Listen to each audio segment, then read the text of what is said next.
Horizontal range of projectile. Horizontal range of projectile is the horizontal distance covered by an object between its point of projection and the point of hitting the ground. As we can see here, that the boy kicks the ball at different angles with a constant velocity of 50 meters per second.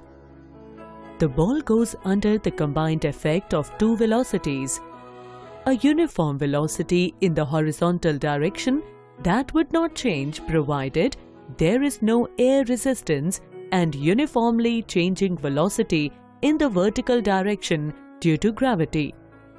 As the boy kicks the ball at an angle, the acceleration acts vertically downwards, but the ball follows the parabolic path.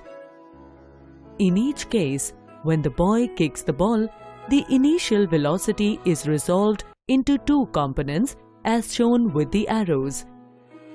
The horizontal component of velocity is constant throughout the motion, but the vertical component of the velocity decreases continuously with height.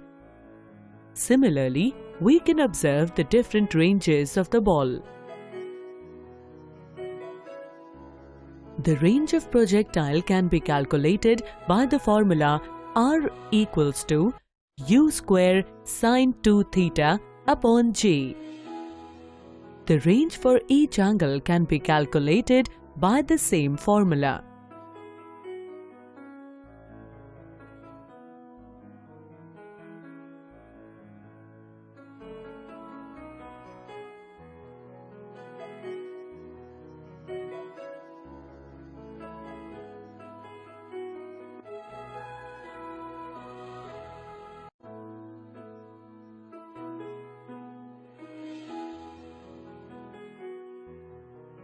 We notice that horizontal range is same for two angles of projection, that is, for 30 degree and 60 degree.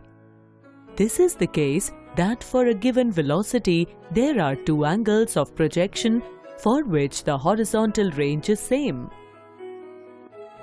Also, we observe that horizontal range is maximum for theta equals to 45 degree.